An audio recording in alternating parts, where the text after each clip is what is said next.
for joining us, Jeremy and Monica, today for this update.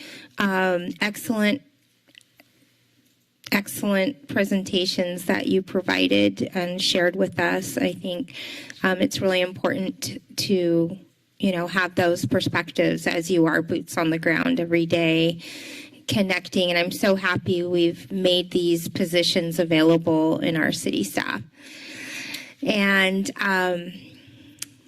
I can't see who's behind this.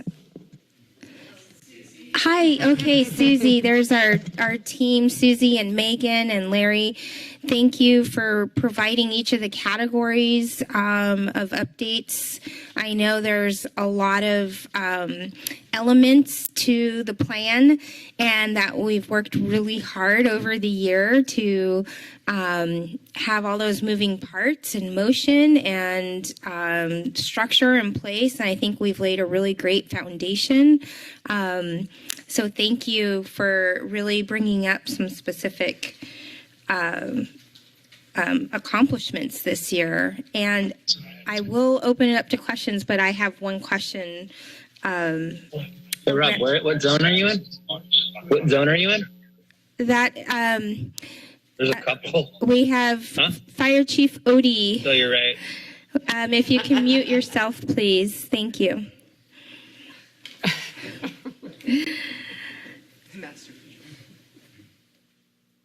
So my question, I just made a note.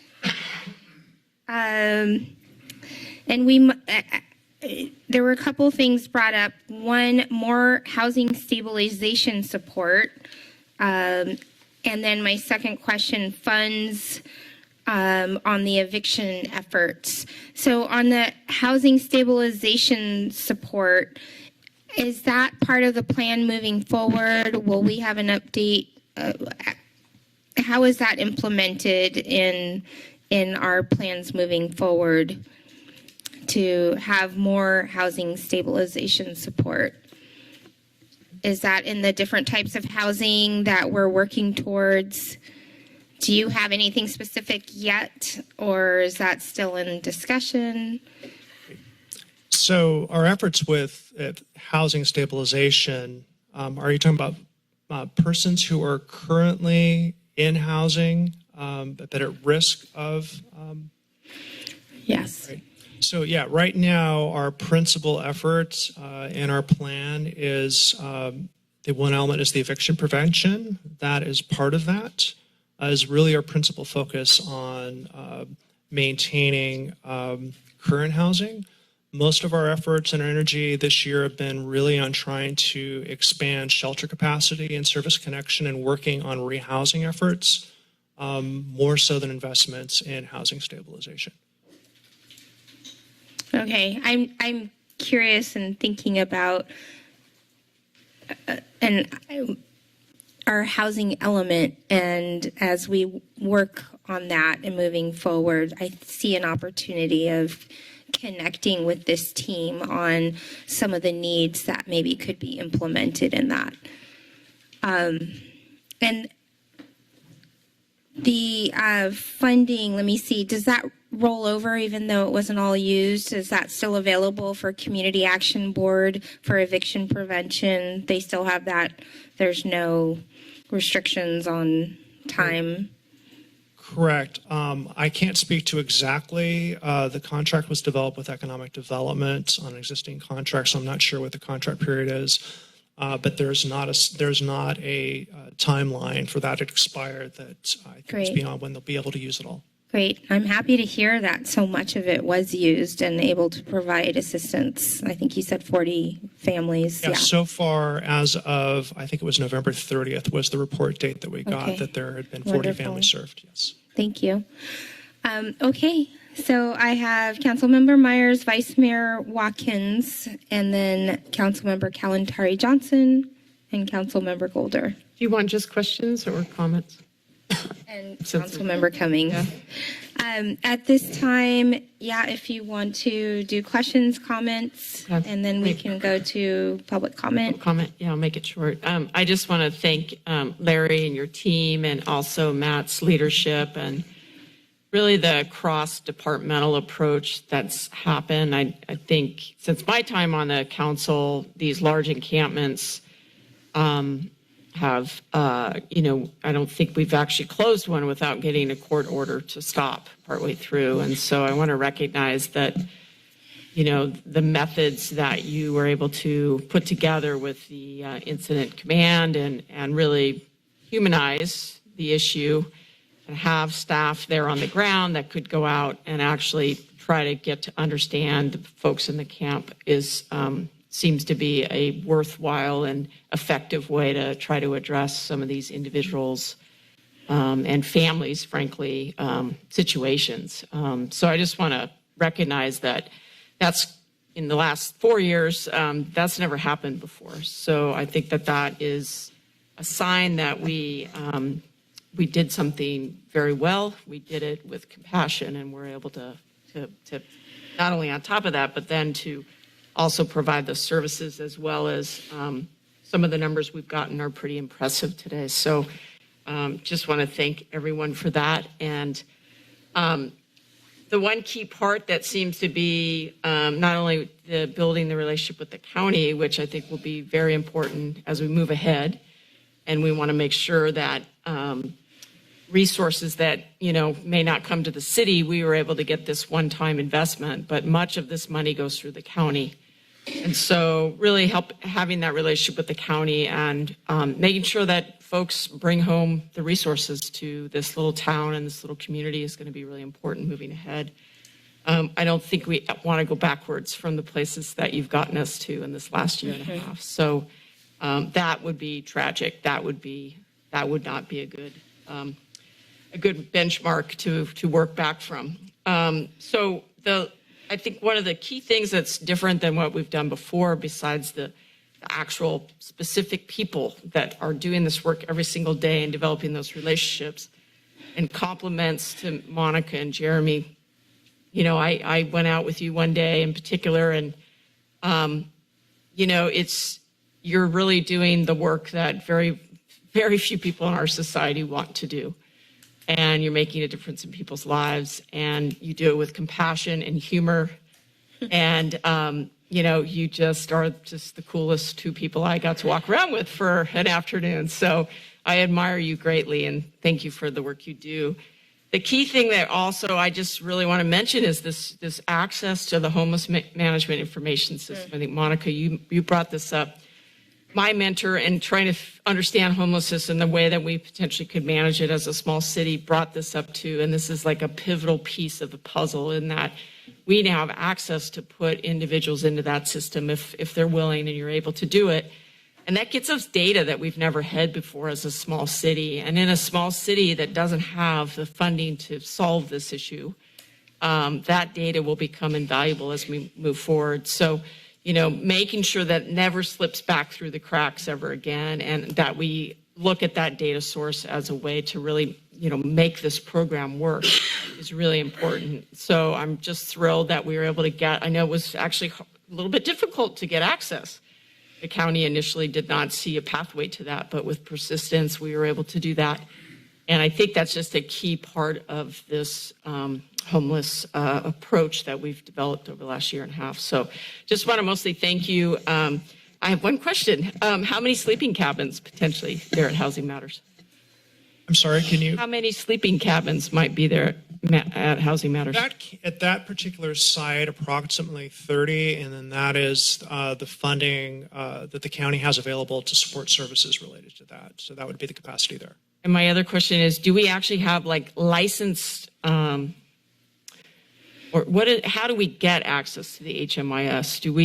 Do our outreach workers have to have particular qualifications? I'm just curious how that all works, or did we just get the magic code and we started entering things? I can answer that question. So the county beholds the licenses to HMIS, and so they have, I don't know how their funding works for that, but they hold the license, and then they are the ones who can distribute the license to other agencies. Great. And do we have to renew those every year? I mean, or does it just assume that we'll be able to keep using the system? I don't know if we have to renew them. For those of us who do have access to HMIS, there are different trainings that we do need to maintain in order to keep our license and to make sure that we are in compliance.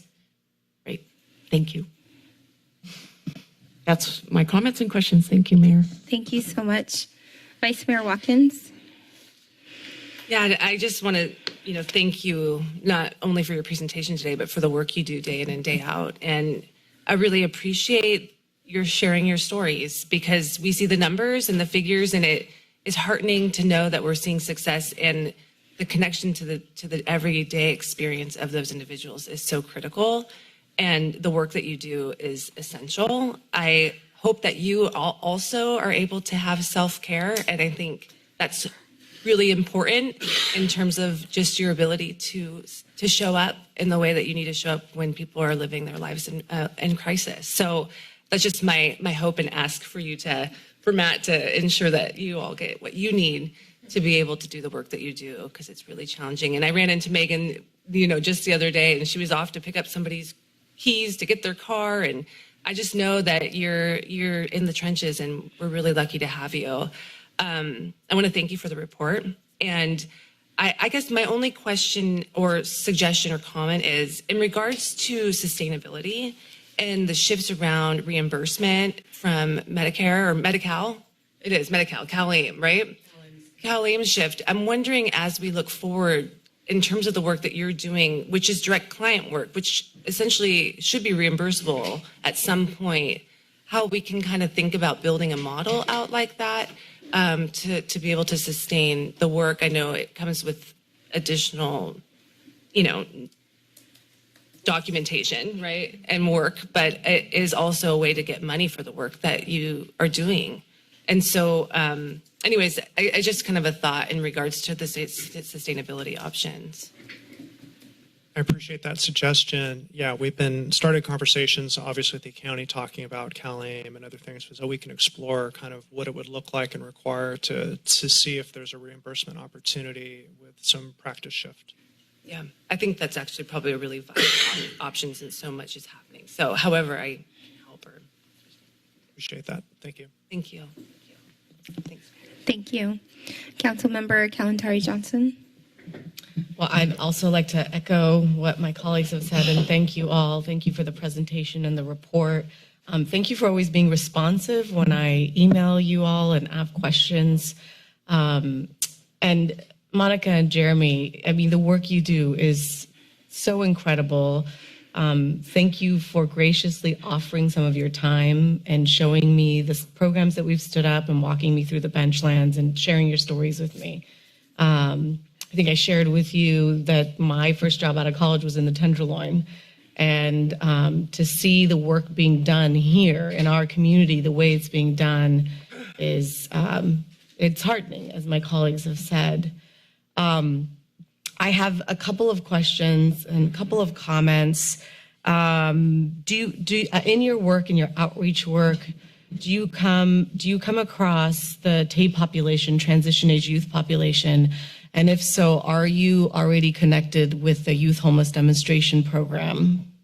So we do definitely come across TAY Youth, and one way that we are able to verify, other than just outright asking them, if they do provide us with their information, we are able to look them up in HMIS. Mm-hmm. And so again, it's that it's crucial to have that type of information to see if they are connected, and you can actually see who connected them in HMIS and have their contact, so who their designated case manager is.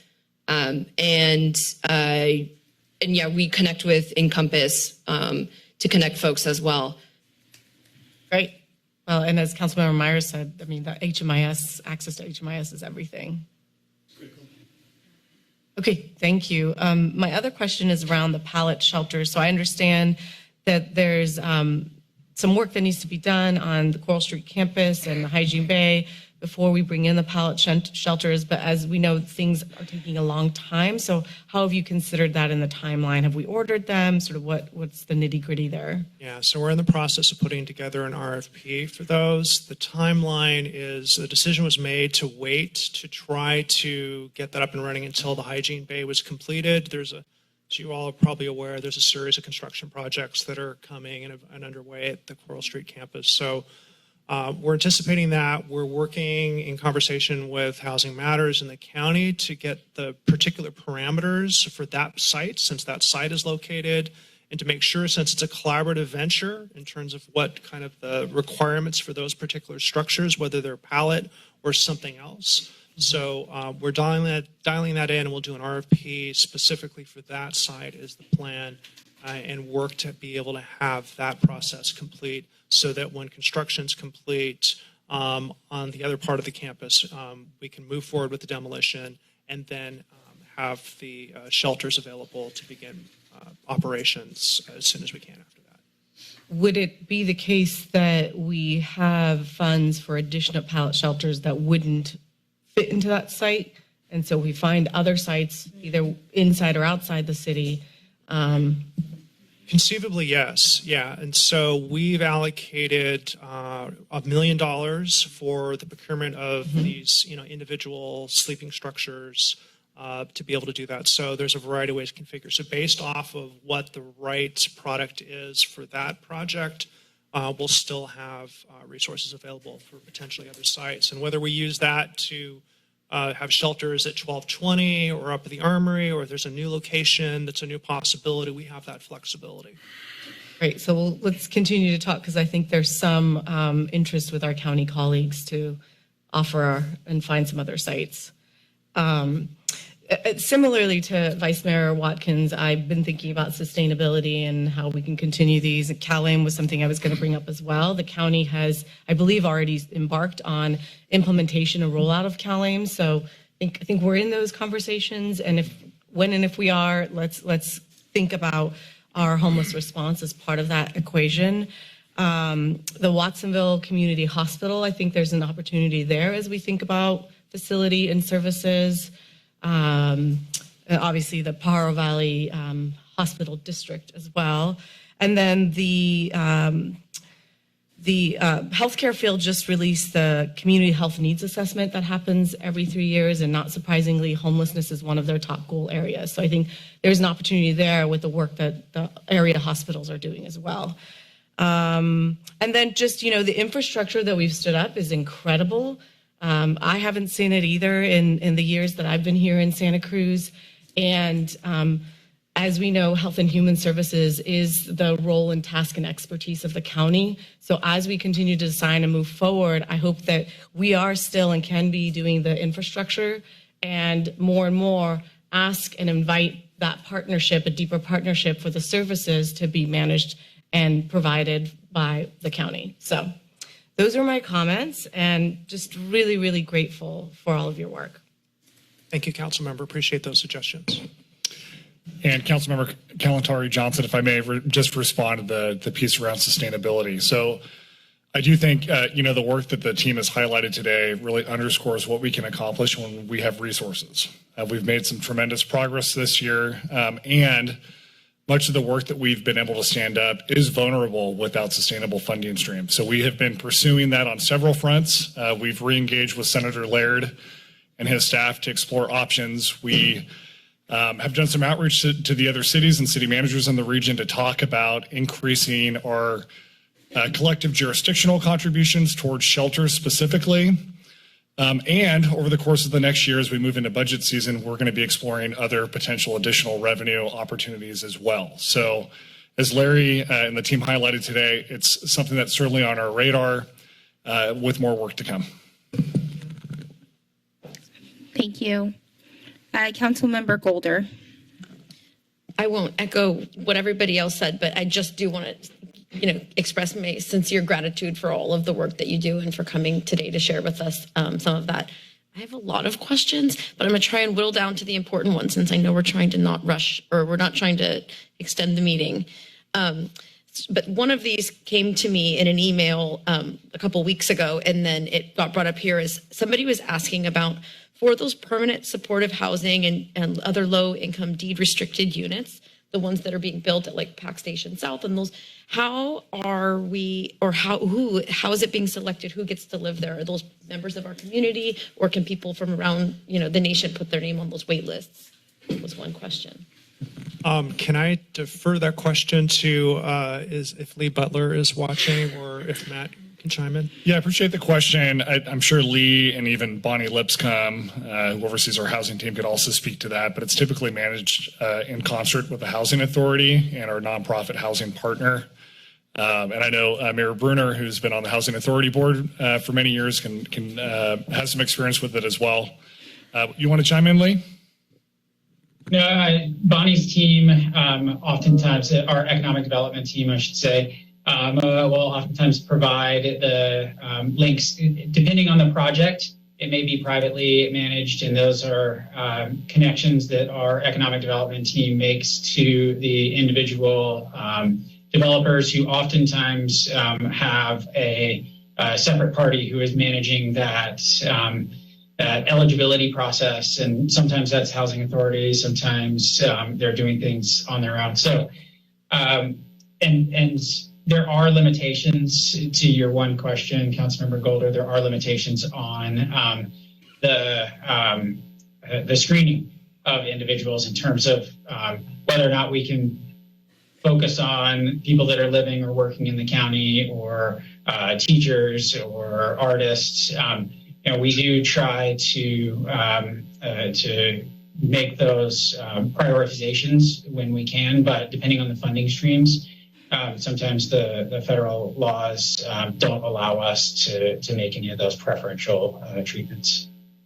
Is there a way that when these wait lists start to open up, that we can get the word out to people in the local community, so that if it is available to anyone in the world, that our local community at least knows when and where to apply as these housing projects come online? I know that does happen, Councilmember Golder, and I don't see Bonnie Lipscomb on the call, but I do know in past conversations that through that work, that local advertising of those opportunities, what often does happen is the vast majority of those units do get filled by local residents. And so that's just been their past experience. And as we have some of these other exciting projects come online, that's work that we will continue to promote here locally.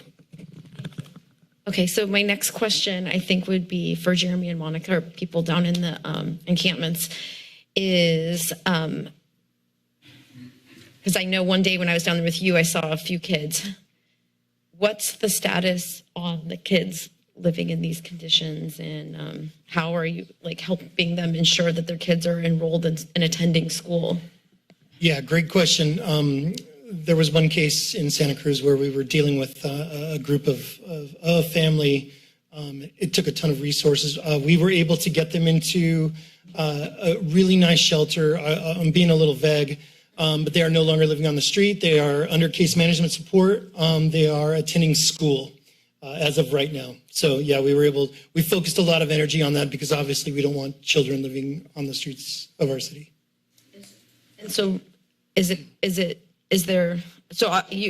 you're saying that when you do encounter children and families, those are your highest priorities still, and it's our highest priority. Thank you for that. Totally. Thank you. That's Yeah. really important to get families out of poverty. Yeah, absolutely. I was a sixth grade science teacher for a while, so I have, especially a connection with the kids, and it is our top priority.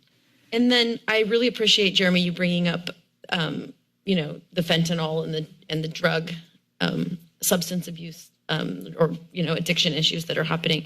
And I'm wondering, this is to everybody, is there ways that we can reach out and advocate for help and support around that federally or at the state level? Because it's really, impacting people in our encampments, but also even I've heard of kids getting it in pot that they buy off the street. It's really scary. And then with all my opportunities to sit in court lately, I've been seeing failure to appear, and it's a lot of drug related, distribution.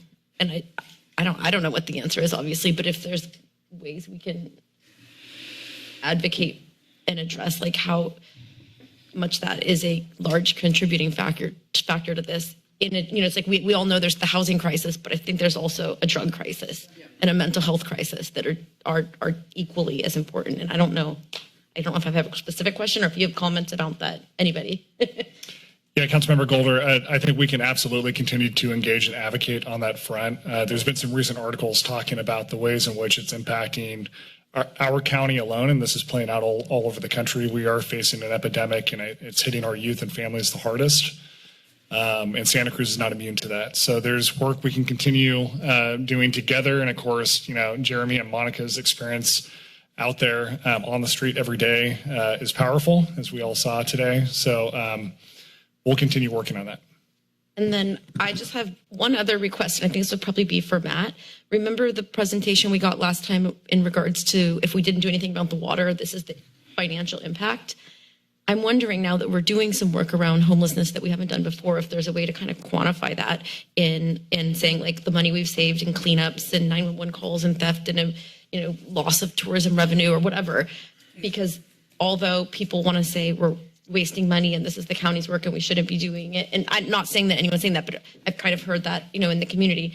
I just want to acknowledge that although we're investing in these individuals to do this really important work, it's actually saving money. And I don't know if that's something we can do in the future. We have modeled some of that, and in future updates, we can bring back how we're quantifying the positive benefits of investing in solutions rather than chasing after the impacts associated with homelessness. So absolutely, we can bring more information around that. The team has also been building out a model around what the cost would be to really fully resource the team. So we've made some good work over the last year standing up our organizational capacity, as Larry described today. There's still more work to be done there. And so as we build out that team and reach what the ideal structure would look like, those will be conversations we bring forward to the council in the future. And then my final comment or suggestion is, I know the school bond just passed, and with that, there's going to be renovations of the school sites. And last year, they removed 7 portables from my campus at Bayview, and Pajaro got some of them, and a couple of them just went to the landfill, and they were still perfectly usable. They were 20 years old, but buildings, right? And this district was just giving them away. All you had to do was pay to get it hauled off. I know Galt's doing renovations this summer. They'll probably be hauling away some free buildings that would have, it wouldn't be suitable for a restroom, but it's better than a pallet shelter because it's insulated, has HVAC and plumbing. That's certainly something we would be open to. We're exploring all options at this point. What I would add to that too, though, is often the largest hurdle we have is finding locations. Right. And so we're continuing to work on that as well, as Larry mentioned earlier, and looking for those other options. But yeah, happy to explore that. Exactly. Thank you again.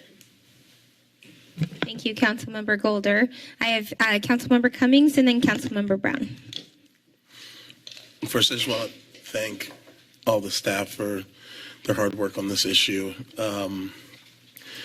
Over the past 4 years, we've seen a lot of different types of proposals come forward around transitional encampments, and those have been either not implemented or implemented in various different forms. But I think one of the best things that we've seen is a number of different types of services that we've been able to offer, whether it was VFW halls, hotels, transitional encampments, 1220. We've been trying a lot, and I think we're getting to a point where we now see what is successful and what we're able to implement that's really going to have the greatest amount of positive impact. So I just want to thank you all for, being the force that's out there that's trying out all these different kinds of models and helping us figure out what's going to work for our community. And, we haven't always agreed on how to get there, but I think, this council and I think all councils that have come before us have really cared about this issue and wanted to see us do the most positive impact for people who are struggling.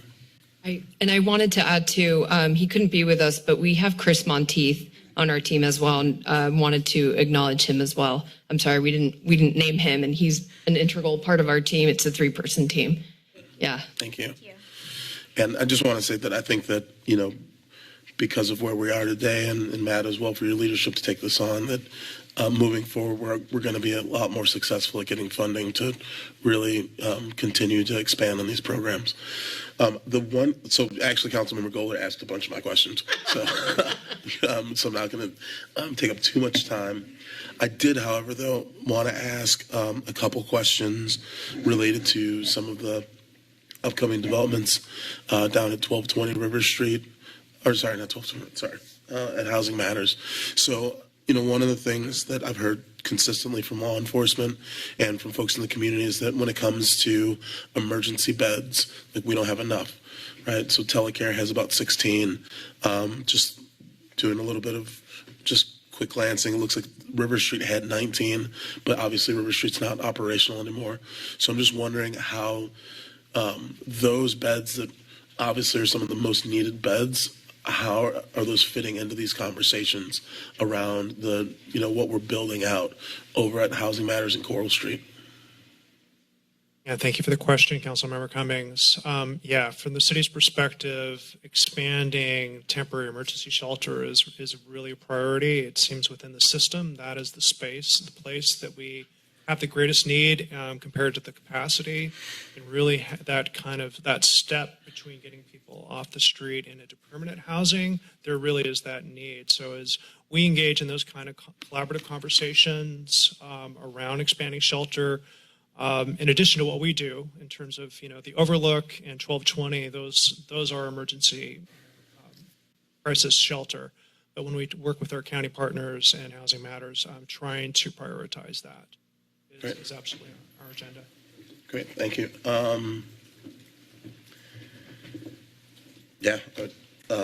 Renee asked all my other questions, so I think that's it for me. I do just want to appreciate as well the study coming forward on the non-law enforcement emergency crisis or non-emergency crisis response. That's something that people have been asking us about for quite a significant amount of time, and I think that moving in that direction, at least having that study is going to be helpful. And then I wasn't able to be here earlier, but the study that was just conducted by the Criminal Justice Council, I think, is definitely worth looking at as well, where the report that just was generated from this year it really looked at how many calls are coming in around mental behavioral health and where those people are being kind of diverted to, whether it's criminal or non-criminal, and also the sentiments of the mental health liaisons that work with law enforcement officers and their desire to continue working with law enforcement or not. And so I think it's definitely worth reading. I think actually all the council members, I'll send it out to everyone so that they have it, but definitely worth looking at as we kind of move into that realm as well. Thank you. Thank you, Councilmember Cummings. Councilmember Brown? My questions have been asked. Oh, wonderful. Thanks, yeah. Thank you. But if I could, while I have a moment, I want to say really sincerely thank you. It just doesn't even begin to cover it, but the work that you all do, engaging with people, boots on the ground, is so critical, and does require that you really and that you give it your all in ways. And so I want to just highlight or echo Vice Mayor Watkins' statement about self-care. And I know we all tell each other, take care of yourself, and that sounds great. But I'm serious, and if there are ways that we can be helpful to you all in trying to make your experience, make you feel more supported or whatever it might be, I want to say I'm here, and it's just so critical what you do, and it is making a huge difference. Thank you, Councilmember Brown.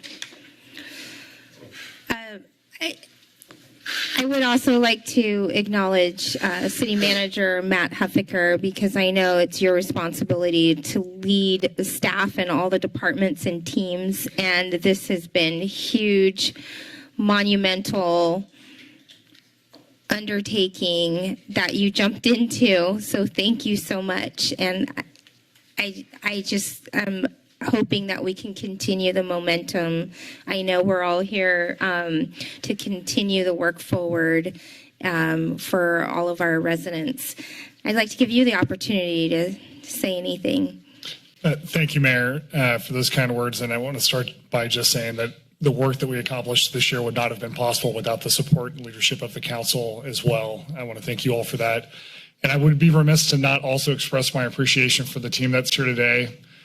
You all are nothing short of heroes in my book.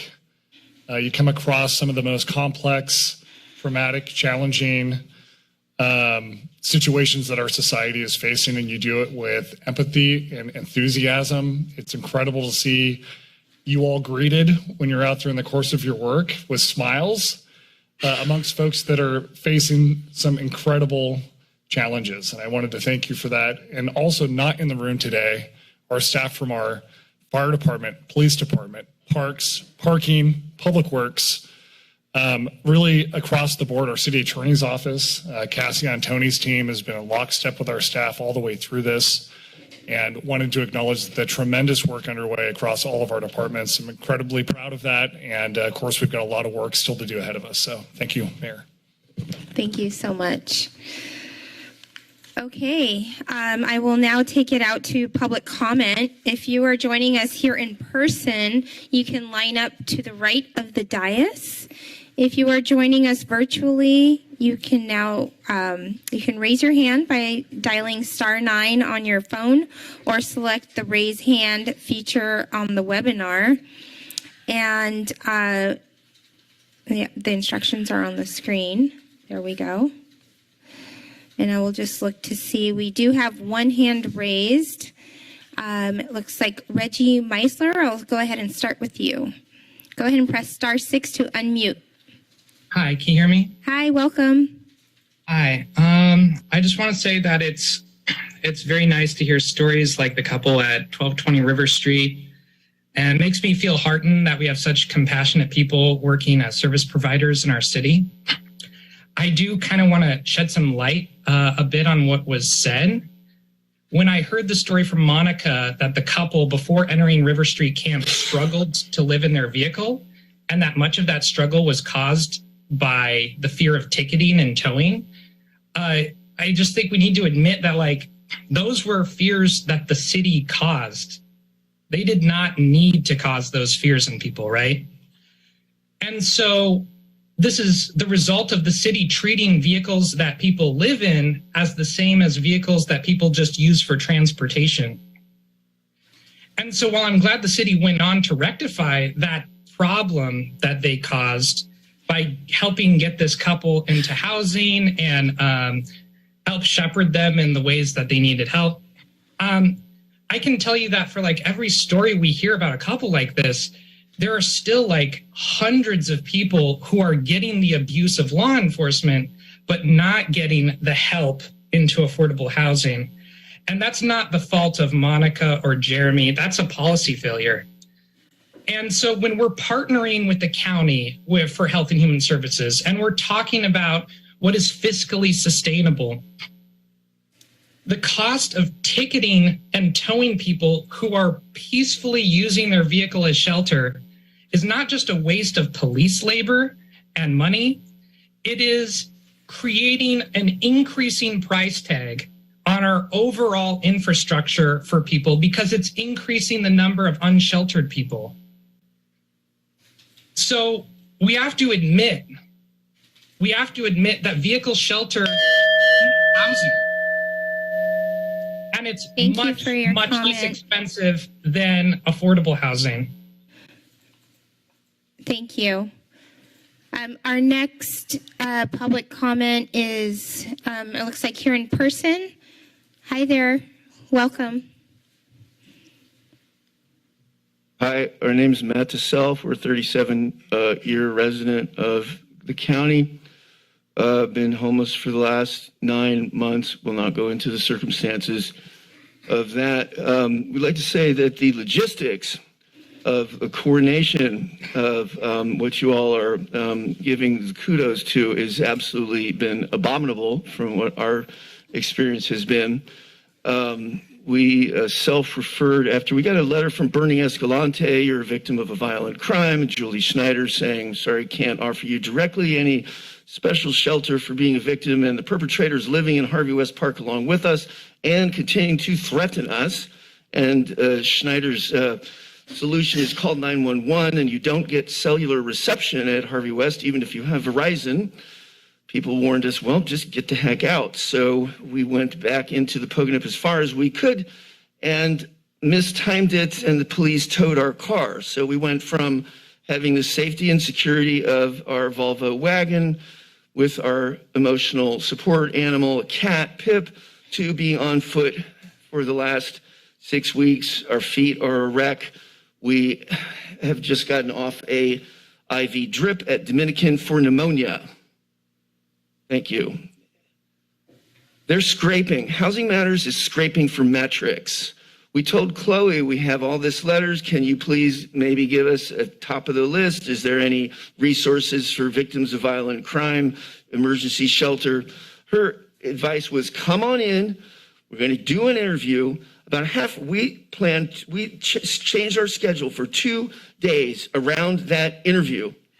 We get in there halfway into the interview. We're like, this does not have anything to do with emergency shelter. What are you talking about? What are these questions? She says, there is no emergency shelter for victims of violent crime in this county. We stood up and said, what are you doing? Look, we've got a 4.0 in collaborative health and human services with the concentration of nonprofit management at CSUMB. And we know what scraping for metrics looks like when we see it. And we are not a metric, okay? And that's just one of many, many things. The way this is being conducted is disgusting. Let's see, does anyone else in person have any comments? Please step forward.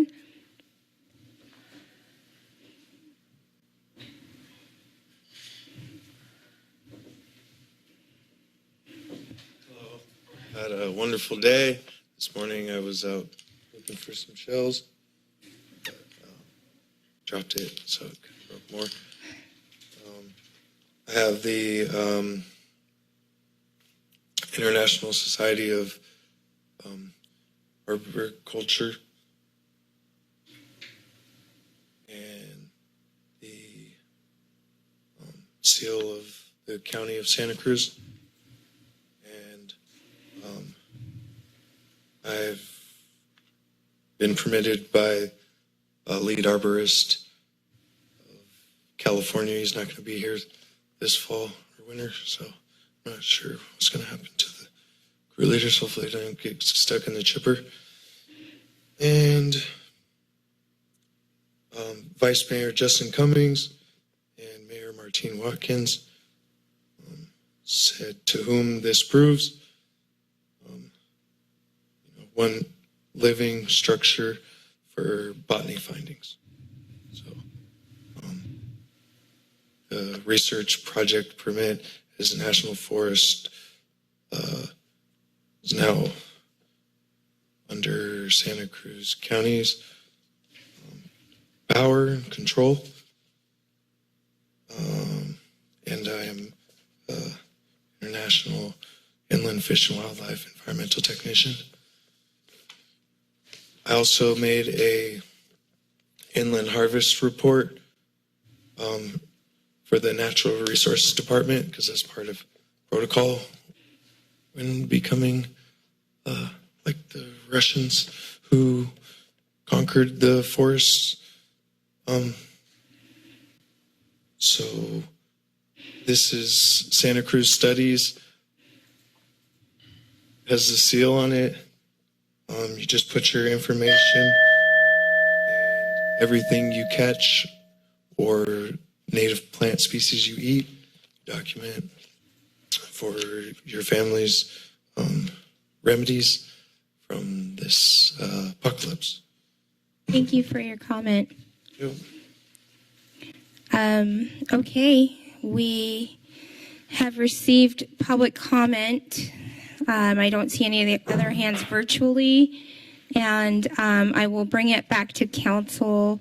I did have a question. I know that, we had some public comment. There are, as much as we applaud the progress we've made, there are still much to be done. And I see our whole team shaking their head. There are still many gaps that people are falling through. So I hope that, some type of emergency shelter situation, type of housing for victims of violent crimes can be considered in that conversation that we spoke of earlier. And I'm not aware of, I know that we have, we work with Monarch Services and, they have some options to consider, but I'm sure each person's situation is unique to them and what they're going through and what their needs are, which makes kind of blanket solutions so difficult. But we have to really listen to, all of the scenarios and situations that people are going through and really try our best to incorporate into our future actions, into our future considerations, and making sure that less and less people are falling through gaps in systems of care. Councilmember Cummings. I did have one more thing I wanted to bring up because it's not directly, call out in this report, but recently we've been receiving some emails about a situation that's happening kind of in the south of Laurel area where a resident who's Section 8 had their place red tagged and because of a water heater, and that person ended up getting put back in the homelessness after being homeless.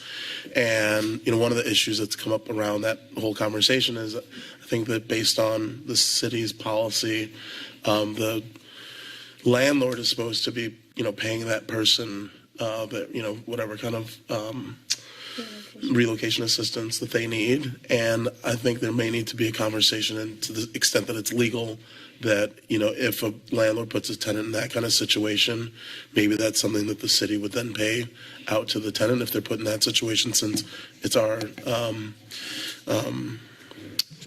I can't remember the name of the program, but the rental housing code enforcement program that we have. And then the city bills the landlord for that, because oftentimes people who are getting put into homelessness aren't going to be able to afford a lawyer to go after a negligent landlord. And so it's just something I think might be worth having the city consider moving forward to address those kinds of situations. Thank you, Councilmember Cummings. Councilmember Brown.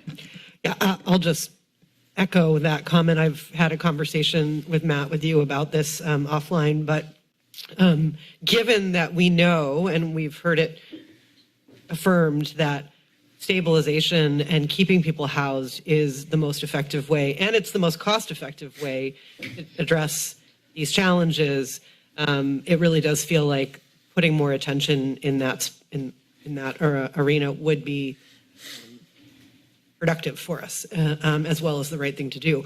So I'm really interested in continuing that conversation as well. And I want to just acknowledge to the gentleman who spoke up, if you have particular issues that, I'm around, I'm happy to try to talk to help you navigate to the best of my ability through. I know there's staff here, and I'm sorry it's you having these kinds of challenges. There are certainly resource limitations and other issues, and we're trying to figure it out, but I want to be involved in improving the situation. So you can feel free to reach out to me. I'm Sandy Brown. But we can't have a back and forth right now, but I'm happy to talk with you offline. Okay. All right. That completes, I've got Sun, there we, that completes our quarterly homelessness response update. Item 35 on our, 36 on our agenda. And at this time, I again would like to say thank you for this update and for being here. We are now adjourned until oral communications at 4:15. Are we not coming back at 3:30? That's right. At 3:30, we have a presentation, and at 4:20 is oral communications. And then at 7 p.m. is our evening session with ceremonial presentations. So 3:30 p.m. for a presentation, 4:20 for 4:15 for, I don't know why I keep saying 4:20. 4:15 for oral communications. And oral communications is the time for anybody to speak on items not on today's agenda. So hopefully that was clear. Thank you very much. We will adjourn until 3:30.